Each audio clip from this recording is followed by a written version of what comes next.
Assalamualaikum warahmatullahi wabarakatuh.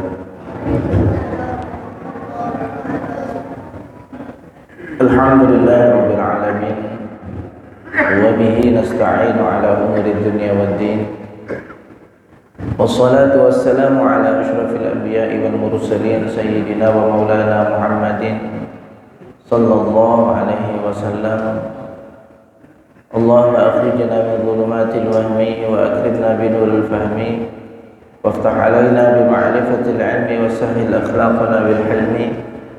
Rabbi shrah li sadri wa yassir li amri wahlul 'uqdatam min lisani yafqahu qawli, amma ba'du.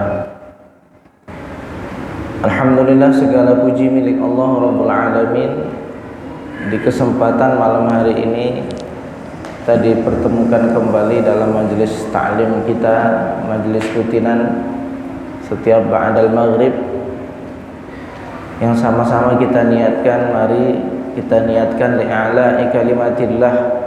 Niat pertama dari orang yang ngaji belajar itu adalah untuk meninggikan kalimat Allah, semata-mata ingin meninggikan kalimat Allah. Karena jikalau tanpa berniat dengan niat seperti itu, maka seluruh amalannya akan menjadi sia-sia. Ada orang yang belajar untuk supaya bisa menandingi ulama, supaya bisa menyelisihi ulama, atau bisa membanggakan dirinya di hadapan orang yang jahil, ya, ataupun belajar supaya dianggap dirinya orang yang ngerti dan orang yang pintar. Maka ini semua adalah niat-niat yang salah dan harus kita jauhkan dari dalam hati kita.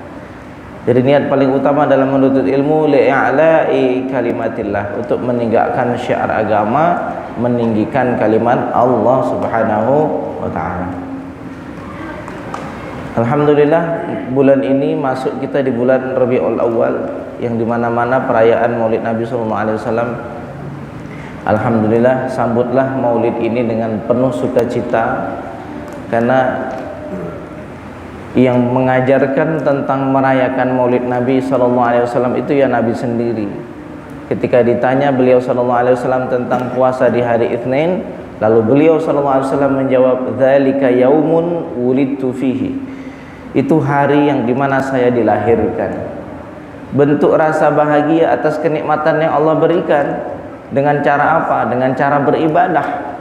Jadi cara ekspresi kebahagiaan atas kenikmatan terbaik adalah dengan ibadah. Dan kita harus senang, Pak. Allah Subhanahu wa taala berfirman di dalam Al-Qur'an, "Qul fa bi fadlillahi wa bi rahmatihi fa bidzalika falyafrahu." Katakanlah Muhammad, hendaklah dengan karunia Allah dan dengan sebab rahmat Allah, maka sebab keduanya itu hendaklah kalian harus senang. Jadi Allah suruh kita senang sebab apa? Karunia dan rahmat. Ingat ini, Pak. Ini dalil atas perayaan kita Maulid Nabi dalam Al-Quran. Ingat ya, perayaan Maulid Nabi dalam Al-Quran. Jadi kalau ada orang nanya mana Maulid Nabi dalilnya, ini dalam Al-Quran. Katakanlah Muhammad, maka hendaklah dengan karunia Allah dan dengan rahmat Allah, hendaklah kalian harus senang. Perintah falyafrahu, hendaklah kalian senang. Senang atas rahmat Allah. Tanya, apa itu rahmat Allah? Allah sendiri menjawab di dalam Al-Quran, wa ma arsalnaka illa rahmatan lil alamin. Tidaklah kami mengutus engkau Muhammad kecuali engkau itu adalah rahmat bagi sekalian alam. Jadi rahmat Allah yang dimaksud siapa? Nabi. Jadi seolah Nabi, Allah berfirman dalam Al-Quran, katakanlah Muhammad, dengan karunia dan dengan Nabi Muhammad maka harus senang. Dengan rahmat Allah dan dengan Nabi Muhammad senang. Senangnya dengan Nabi Muhammad gimana?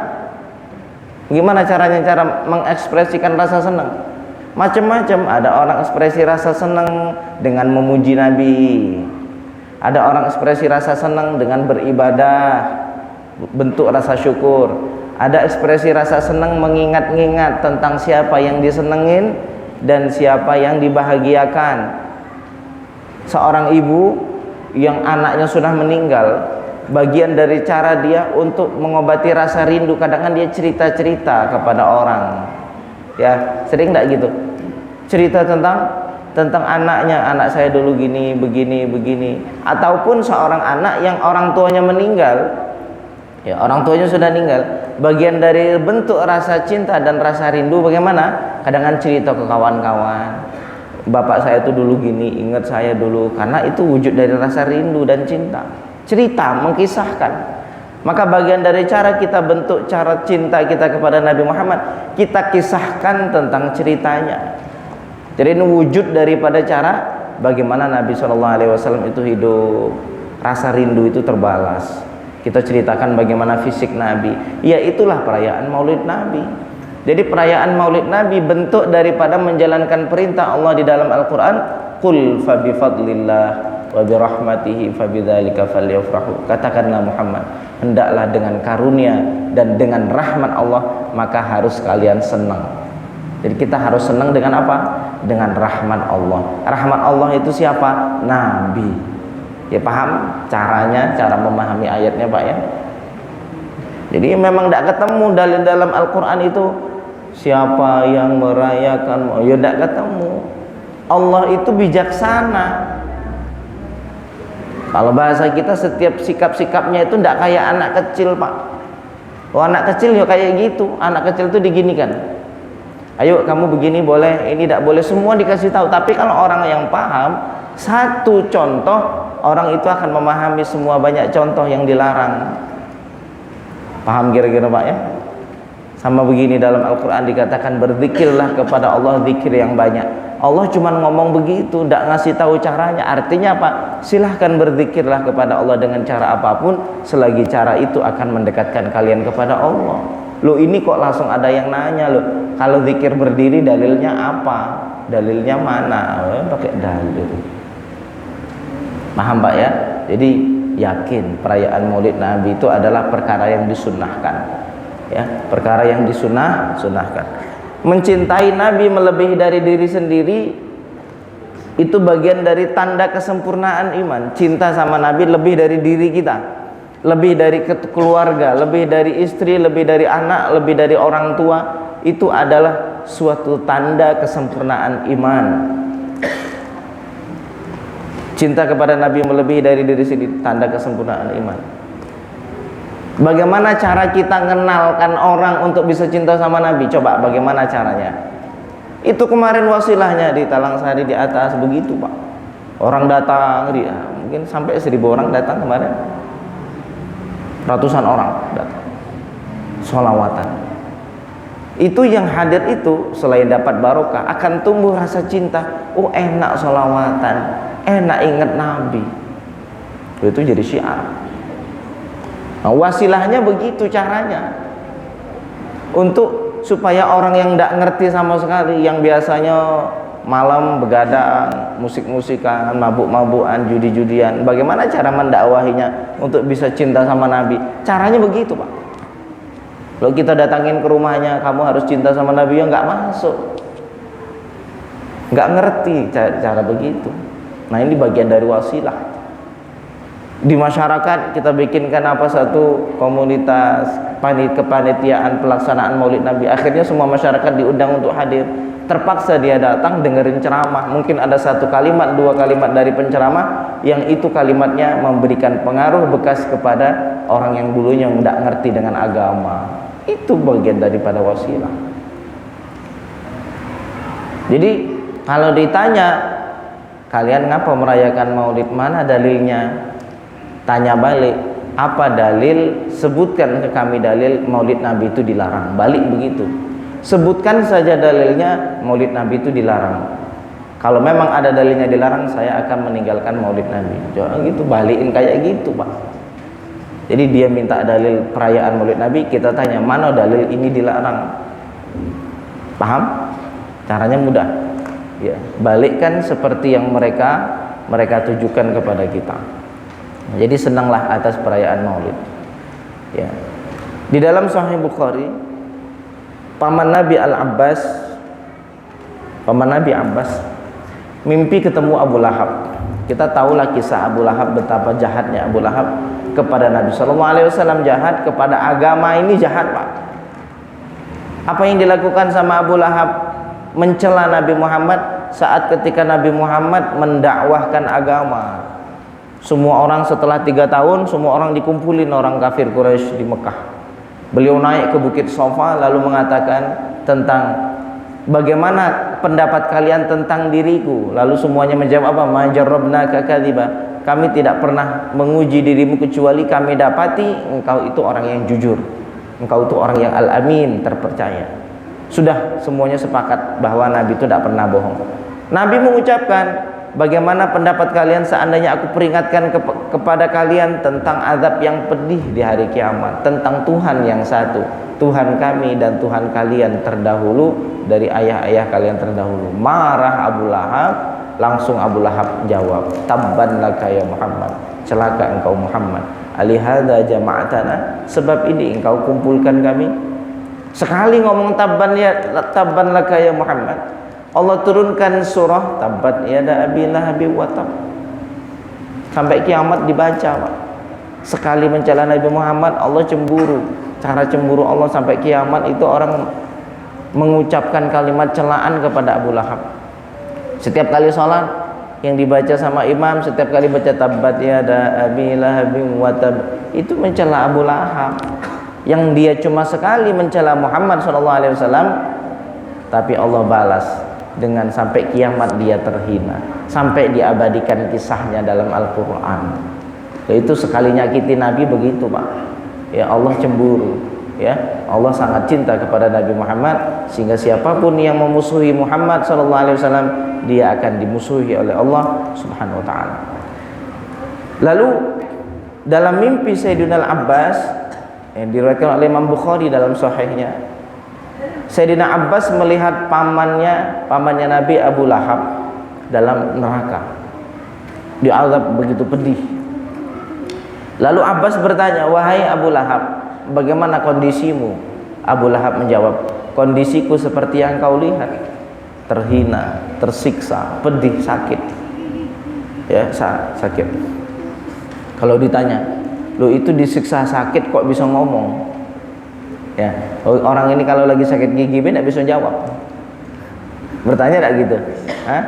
Ini orang sakit gigi ditanya tidak jawab, marah. Lo ini lo disiksa bisa jawab. Nah itu. Karena memang kondisi nanti di akhirat berbeda dengan kondisi di dunia. Lo bayangin orang kalau di dunia kena panas api langsung mati.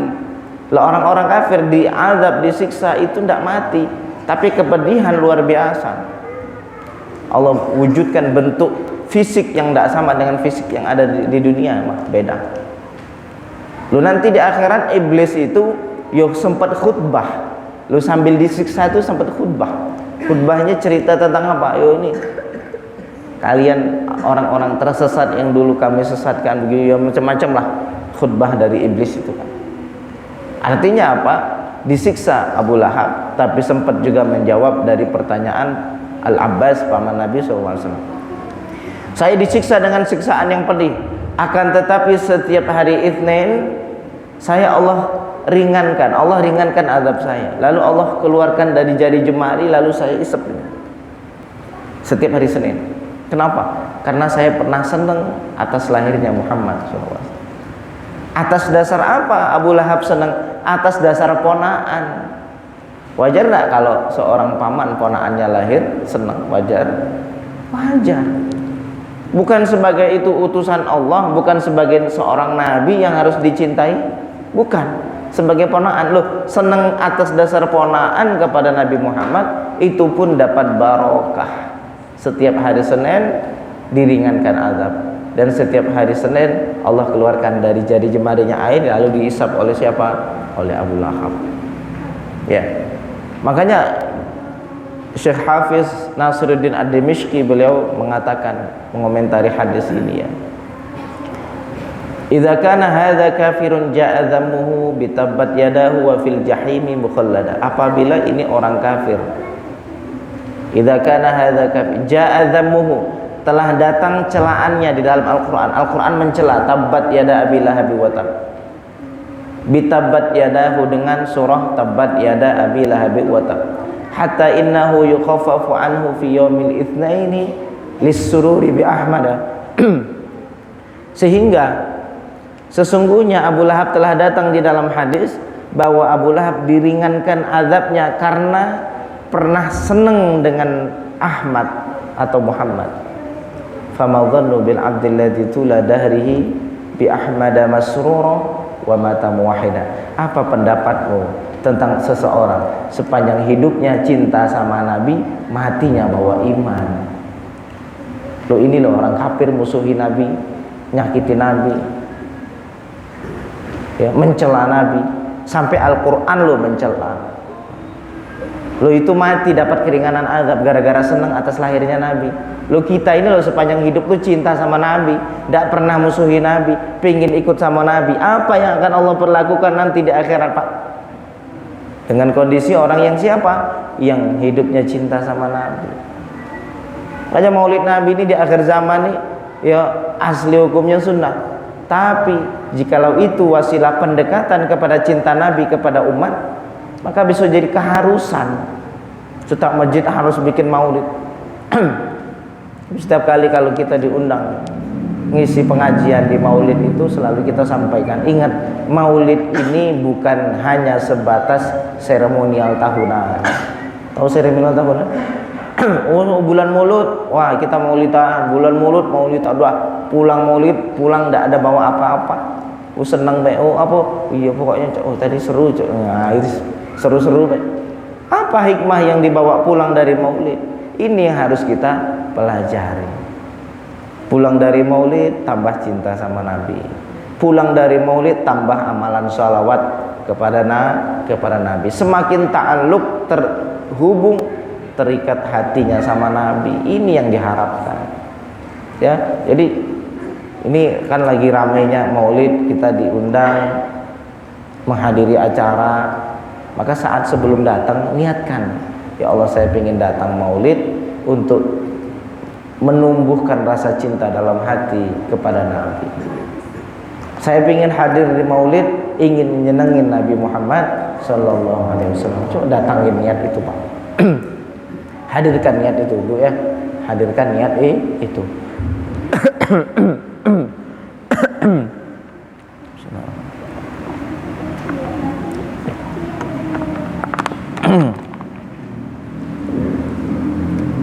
Mudah-mudahan Allah Subhanahu wa taala menumbuhkan rasa cinta di dalam hati kita kepada Nabi Muhammad sallallahu alaihi wasallam, kerinduan kepada Nabi Muhammad sallallahu alaihi wasallam. Ya, untuk jaga istiqomah pembacaan kitab ini kita baca sedikit ya. Kira-kira ada pertanyaan nanti? Ada ya? Nah, jadi pertanyaannya disimpan, jadi saya baca beberapa menit, nanti kita tutup, lalu kita sambung pertanyaan menjelang azan Isya. Jam berapa Isya, Pak? 11. Nah, tidak lama lagi ya. Qala al-musannif rahimahullah ta'ala wa hada man nafa'ana bihi wa bi'ulumi fid darain amin. Qala al-musannif rahimahullah ta'ala min kitab Khasaisil Ummatil Muhammadiyah li Abu Sayyid Muhammad Alawi Al-Maliki rahimahullah ta'ala wa nafa'ana bihi wa bi'ulumi fid darain amin. Wa min dzalika, dan termasuk daripada keutamaan salat, anna salata fiha silatul abdi bi rabbih. Sesungguhnya salat itu adalah silah, hubungan antara hamba dengan Tuhannya. Tarfa'ul hujub bainal musalli wa baina rabbih azza wa jalla. Salat itu mengangkat hijab-hijab penghalang antara orang yang salat dan antara Tuhannya. Jadi ingat, Allah itu dekat tidak berjarak.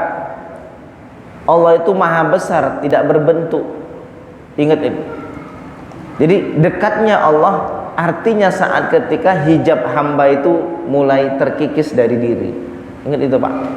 Kita kan kalau ngomong, oh dia tuh jauh nian, tinggal di Jawa Tengah, artinya kan jarak.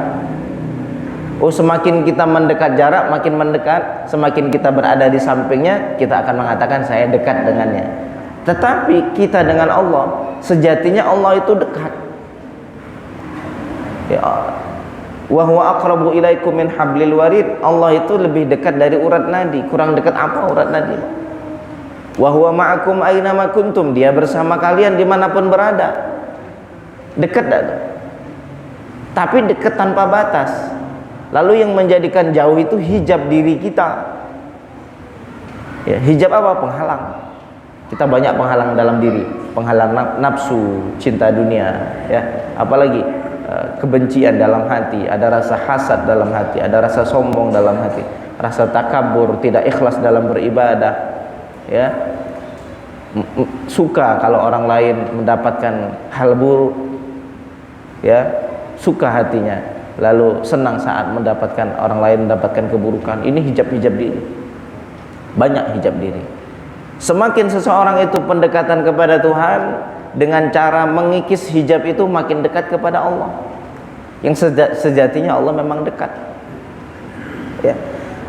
Sesungguhnya sholat itu adalah penyambung hubungan antara hamba dan Tuhannya, dan mengikis hijab antara orang yang sholat dan dengan Tuhannya Azza wa Jalla. An Abi Umamah radhiyallahu anhu anin Nabi sallallahu alaihi wasallam qala, diriwayatkan dari Nabi Muhammad sallallahu alaihi wasallam qala, bersabda, innal abda, sesungguhnya hamba, idza qama fis salati, apabila dia sedang salat, futihat lahul jinan, surga itu dibuka untuknya. Sedang salat terbuka. Jadi beruntung orang lagi salat Allah panggil. Meninggal dalam kondisi sujud. Cuma tidak akan mungkin bisa kita rekayasa malaikat Israel pas nanti saya sujud tolong cabutnya, tidak mungkin. Orang meninggal dalam kondisi kebiasaan yang biasa dilakukan, dia biasa ngapo, itulah kondisinya. Wa kushifat lahul hujub, dan dengan barokah salat akan terbuka baginya hijab-hijab diri, bainahu wa baina rabbih, antara dirinya dan antara Tuhannya. Kenapa antara dirinya dan antara Tuhannya terhijab? Karena saat ketika sholat, khususnya saat lagi sujud, kita sedang menyelisihi sifat Tuhan. Tuhan itu sifatnya sombong, Tuhan itu sifatnya mutakabbir, Tuhan itu sifatnya mulia. Semakin kita menyalahi sifat ketuhanan dengan menundukkan diri, dengan menghinakan diri, dengan tidak merasa diri besar di hadapan Allah, saat itu kita makin dekat. Jadi pendekatan hamba kepada Allah dengan cara apa? Semakin kita menyelisihi sifat ketuhanan. Apa sifat rububiyah? Allah itu mulia. Janganlah merasa mulia dari siapapun. Saat kapan kita merasakan itu? Saat orang sedang sholat, dia sedang merasakan itu. Terbuka hijab. Orang makin melihat diri, tidak akan melihat Tuhan. Ingat, orang makin banyak melihat dirinya, makin banyak melihat keakuan dirinya, makin tak akan mampu melihat dan mengenali Tuhannya. Karena yang menjadi penghalang adalah dirinya sendiri. Makin dia menghilangkan hijab, makin merasa hina, merasa jahil, merasa tak punya apapun, tidak memiliki daya dan upaya, semakin dia akan merasakan kedekatan dengan Tuhannya ini. Ya, semakin dia akan merasakan kedekatan dengan Tuhannya. Wastaqbalathul hurul ain, dan bidadari sedang menghadap. Ayo Pak, ingat dunia ini sebentar, ya. Jadi ada penelitian orang rumah tangga itu yang akan langgeng rasa cintanya itu cuma 95%. Selebihnya yang bikin langgeng itu adalah komitmen, Pak. Ngerti maksudnya? Awalnya dulu sebelum nikah, yang mengharuskan dia untuk menikah, yang mendorong dirinya untuk nikah rasa cinta. Ini penelitian. Lalu setelah menikah 95%, yang bertahan karena cinta cuma 5%, yang bertahan karena rasa senang, Pak.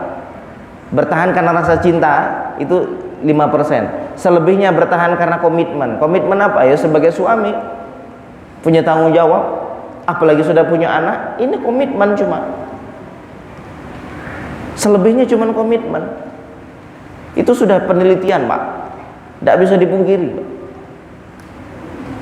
Sehingga saya berpikir, kenapa Allah ciptakan seperti ini? Makanya orang terkadang mikir selingkuh setelah nikah, ya, baik itu istri atau suami, semuanya. Cuman kadang kan tidak ada punya kesempatan, tidak mungkin lah, malu di masyarakat, sudah punya anak itu cuman komitmen, ya kan? Selebihnya komitmen.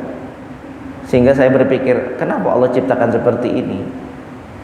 Terlihat sifat-sifat buruk di antara dua pasangan. Di dalam hati terasa hal yang begini-begini terus. Karena Allah hanya bikin rindu kita kepada akhirat. Orang kalau dibuat di dunia ini enak, Pak, dia tidak akan terpikir tentang indahnya akhirat. Tidak akan namanya merindukan apa itu bidadari yang sudah Allah siapkan. Ini loh, untuk hambaku yang soleh, yang beriman, ini ada bidadari. Lagi sholat, bidadari menghadap loh, lagi nunggu orang yang sholat. Nah, pokoknya selagi beriman lah, selagi kita punya iman kepada Allah, yakin dunia ini sebentar.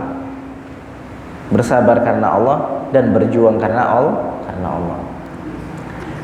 Wastaqbalatuhul hurul ain, dan bidadari itu menghadap malam yamtakhid aw yatanakha. Yang bidadari itu tidak pernah bahkan ngeluarin air ingus, tidak pernah ngeluarin air yang kotor dari tubuhnya, buang hajat tidak pernah.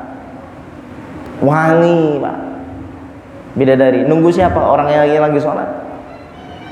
Kayak orang lagi sholat, pintu surga terbuka, hijab terbuka, bidadari nunggu. Wah, itu suamiku. 70.000 satu orang. Pengen? Yang ibu-ibu tanya, Ustaz, nanti kami cemburu lah. Masa iya bidadari yang sebegitu cantiknya, sebegitu sempurnanya, kami begini, suami kami tidak noleh ke kami? Enggak, Bu, tenang. Nanti Allah akan ciptakan ibu semuanya cantik. Lebih cantik dari siapa? Lebih cantik dari bidadari. Sifatnya akan lebih dirindukan suami daripada suami merindukan bidadari. Jadi kalau orang nanya besok istri kita di dunia ini, ya istri kita di surga. Oh, masa iya? Oh, masa iya karena tidak nerima. Kalau besok jangan gitu. Sudahlah di dunia, masa iya di akhirat juga kan gitu. Tidak begitu. Istri itu akan menjadi spesial. Apakah istri punya rasa cemburu ketika suaminya dilayani bidadari? Tidak ada rasa cemburu. Cemburu itu kan cuma di dunia. Yang di saat seseorang itu mengedepankan ego, dirinya pingin satu-satunya. Oh, suaminya sama orang lain cemburu, itu egois.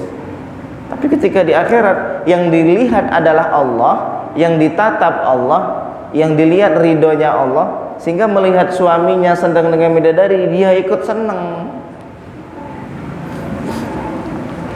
Tapi ya itu cuma adanya nanti kalau sudah jadi ahli surga. Karena di surga tidak ada lagi dendam. Surga itu tempat yang free, bebas dari hal-hal yang buruk. Tidak ada dendam, tidak ada iri, tidak ada dengki, tidak ada benci. Indah, pokoknya surga itu indah. Jadi ingat, kajian malam ini jadikan satu pengingat bagi kita, Pak. Dunia ini sebentar. Ingat, dunia ini sebentar, sesaat. Kita akan hanya melewatinya sesaat. Bersabarlah. Kalau memang harus bersabar atas kehidupan, bersabar. Kenapa? Dunia ini sesaat. Allah siapkan kita di akhirat. Yang penting jangan tinggalkan istiqomah ibadah. Susah dunia tidak apa-apa, yang penting jangan susah ibadah. Tidak dikenang sama orang tidak masalah, yang penting jangan sampai kita lupa mengenang Allah. Ya Pak, tidak apa-apa kita terhina nampak, tidak perlu kita dimuliakan manusia, tidak ada untungnya juga, tak penting. Dipuji pun tidak usah merasa senang, dihina pun jangan terlalu sedih. Kenapa? Semuanya itu akan berlalu dan tidak akan ada mempengaruhi tentang hakikat kita. Fokuslah pada tujuan hidup kita, yaitu untuk Allah Subhanahu wa ta'ala. Hidup sebentar, selepas ini kita akan meninggalkan yang begitu cepat. Apalagi saat ketika orang sudah meninggal, malaikat Israel datang, dia akan mengatakan, lu barusan juga hidup kok lah datang Israel. Itu mesti begitu. Lu baru kemarin hidup kok sudah datang Israel. Kok cepet nian? Karena sesuatu yang sudah lewat ini cepet. Makanya surga dan neraka itu hadiah terbesarnya, kenikmatan surga adalah kekal. Karena kalau balasannya tidak kekal, tetap tidak nikmat. Kalau dikatakan surga itu 100.000 tahun, oke. Kalau habis 1000 tahun, habiskan nikmatnya. Jadi kenikmatan yang Allah sebutkan khalidina fiha, kekal. Nah kalau sudah kekal itu abadi. Itulah yang diharapkan oleh hamba. Mudah-mudahan kita menjadi orang yang diberikan kesadaran, keikhlasan, kesabaran dalam hati, dan Allah berikan ridho kepada kita semua, dan Allah berikan keikhlasan di dalam hati kita semua. Amin. Amin ya rabbal alamin. Walhamdulillahirabbil alamin. Masih ada waktu sekitar 5 menit ya. Ada pertanyaan? Saya bertanya Pak Ustaz, katanya kalau maunya itu di dalam katanya apa itu bid'ah katanya. Apa? Maulid. Katanya bid'ah itu kadang-kadang kumpul dengan orang ini kan orang kan ada katanya bid'ah. Zaman Nabi katanya nggak ada katanya. Katanya kumpul-kumpul begini bid'ah, ada perempuannya bid'ah. Memang perempuan bid'ah di zaman Nabi. Jadi begini, bid'ah itu apa? Bid'ah itu sesuatu yang dilakukan yang tidak ada di zaman Nabi, itu bid'ah. Kalau kita katakan bid'ah sesuatu yang tidak ada di zaman Nabi bid'ah, kalau kita definisinya secara utuh begitu, maka kita semua ini bid'ah. Bahkan diri kita ini lebih bid'ah, kita tidak ada di zaman Nabi, Pak. Lu saya ini lo bid'ah. Saya pakai peci, yo bid'ah ini. Lu ngaji pakai mic, zaman Nabi tidak pernah pakai mic. Kalau kita ngomongnya sesuatu yang tidak ada di zaman Nabi bid'ah, lo mic ini ya bid'ah. Lo berangkat dari rumah menuju masjid pakai motor ya bid'ah, ngomong itu bid'ah tuh. Loh, bid'ah itu kan kalau perkara ibadah. Kalau misalnya ngomongnya gitu, dijawab lagi, misalnya tak ajarin nih cara debatnya nih. Jadi biar orang sini pintar semua. Jadi biar orang tuh getar, biar malu-malu dikit di sini ya. Jadi ketika orang tuh ngomong, kita bilang loh ini motor ini bid'ah, loh motor ya tidak bid'ah. Yang bid'ah itu perkara urusan agama, urusan ibadah baru bid'ah. Loh, perjalanan dari rumah menuju masjid itu yo ibadah, basing be, kita bilang gitu Pak. Lo orang berangkat dari rumah ini setiap langkah tuh lo ibadah Pak, betul lah? Kita katakan setiap langkah tuh lo mengangkat derajat, ngapus dosa, itu ibadah. Lalu kamu ngapa pakai motor? Zaman Nabi tidak ada pakai motor, berarti kamu yo bid'ah ini. Lo iya, sudah bingung jawabnya ya kan? Contoh ini ya, kalau misalnya ngomongnya alasannya apa? Alasan kalau pakai motor tuh perkara dunia. Siapa bilang perkara dunia? Orang dari rumah ke masjid itu adalah ibadah. Zaman Nabi sebutkan satu dalil, Nabi, sahabat, tabi'in pernah ke masjid naik motor. Nah, bilang begitu. Nggak usah kita ngotot-ngotot untuk mempertahankan argumen kita. Cukup kita balikkan ke diri mereka sendiri. Kalau mereka seandainya berulah, balikkan, bingung lah tuh. Dia juga nggak paham itu arti bid'ah itu apa ya. Jadi kalau kita pahami makna bid'ah sesuatu yang tidak di zaman Nabi, rusak. Kipas ya tidak ada di zaman Nabi, karpet begini tidak ada di zaman Nabi. Dulu zaman Nabi itu tanah, pasir. Lu harusnya ibadah kita harus niru Nabi, harus di atas pasir. Ngapa pakai karpet? Oh ini kan dunia, siapa bilang dunia? Oh tempat sujud kok ibadah kok. Kadang kan begitu, kadang kan mengartikan setiap perkara yang baharu itu adalah perkara yang bid'ah. Dan bid'ahnya pun harus yang perkaranya urusan agama, urusan ibadah. Kalau bid'ah hal baru urusan dunia, tidak bid'ah. Tanya balik, yang membedakan bid'ah itu kalau perkara agama bid'ah, perkara dunia tidak bid'ah, itu siapa yang ngomong? Nabi pernah tidak ngomong kalau bid'ahnya urusan akhirat, urusan agama ya bid'ah, kalau urusannya dunia tidak bid'ah? Nabi pernah tidak ngomong? Kan tidak pernah juga kan?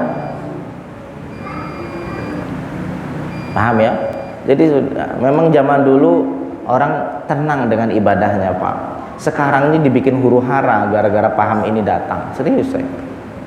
Orang zaman dulu tenang dalam ibadahnya Pak Ibu, Maulid Nabi senang, perayaan apa, mendoakan arwah yang sudah meninggal tenang, orang, anak, cucu, rukun semuanya.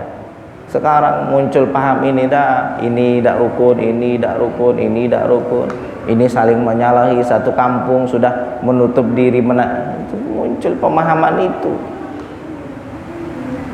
Dan minimal kalau seandainya ada gitu dengerin, tidak usah dengerin, diamin lah, daripada ngerusak hati ya. Pak. Ini saya mau tanya lagi Pak. Katanya ada yang mengatakan katanya kalau kita pakai produksi itu kan produksi orang asing, katanya produksi orang akhirat katanya itu nggak boleh katanya. Tapi mereka menggunakan produksi itu. Sudah dibilang mereka ini memahami agama sak karepe dhewe, sak senang-senangnya. Dulu di Arab Saudi itu mengharamkan Maulid Nabi. Ini baru kemarin ini Syekh Sudes merayakan Maulid Nabi. Ayo, Syekh Sudes di Masjidil Haram loh merayakan Maulid Nabi sekarang. Dan kita sekarang merayakan ihtifal dengan Maulid Nabi SAW. Beliau adalah di muji-muji Nabi yuk, di Masjidil Haram. Paham ini paham-paham yang sudah, saya ngomonglah keras ya, yang sudah disetting sama Yahudi, kepentingan untuk merusak agama dari dalam. Ingat ini. Ya orang tuh nggak ngerti apa-apa, rata-rata yang ikuti orang jahil. Tidak ada orang yang muncul dari pesantren itu orang alim tuh enggak. Ahli kitab ini enggak. Pokoknya ngertinya setiap yang baru tuh bid'ah. Yang ngertinya cuma itulah. Yang bikin huru-hara. Yang paling menyakitkan saya apa? Mengatakan ayah ibu Nabi dalam neraka. Loh, ini kurang ajar ini namanya. Saya waktunya sedikit, kalau tidak saya sampaikan semua bagaimana merot ataupun menolak pemahaman seperti ini ya. Intinya kita kokohkan akidah kita, kokohkan tentang keyakinan kita bahwa perayaan Maulid Nabi baik, yakin, wis ra usah ragu-ragu. Karena kemarin mohon maaf ada orang yang aslinya orang NU, ya aslinya orang Ahlus Sunnah, sempat nanya, Ustaz saya ini, kakak saya ini meninggal, saya mau baca Yasin, boleh enggak ya? Lu ini orang dari kecilnya NU nanya begitu, gara-gara apa? Gara-gara paham muncul ini datang. Lu nanya gitu, boleh enggak ya saya ke kuburan baca Yasin? Astagfirullahaladzim, ngelus enggak ada saya, kok bisa orang nih lantas bertanya-tanya yang kayak gini. La haula wala quwata illa billah. Ya. Jadi gitu Pak ya, pokoknya yakin bulan ini bulan Maulid, jadikan momen kita untuk menghadirkan, mencintai Nabi Muhammad sallallahu alaihi wasallam. Walhamdulillahirabbil alamin. A'udzu billahi minasyaitonir rajim. Bismillahirrahmanirrahim. Alhamdulillahirabbil alamin. Allahumma shalli ala sayyidina Muhammad wa ala ali sayyidina Muhammad. Allahumma iftah alaina hikmataka wa anshur alaina min khazain rahmatik. Allahumma inna nas'aluka an la yabqa fi hadzal masjid hadiran illa waqad mala'ta qulubana bihubbika ya rabbal alamin. Rabbana zalamna anfusana wa illam taghfir lana wa tarhamna lanakunanna minal khasirin. Rabbana atina fid dunya hasanah wa fil akhirati hasanah wa qina adzabannar. Wa sallallahu wa sallim wa barik ala sayyidina Muhammad. Alhamdulillahi rabbil alamin. Taqabbalallahu minkum minna wa minkum taqabbal ya. Assalamualaikum warahmatullahi wabarakatuh.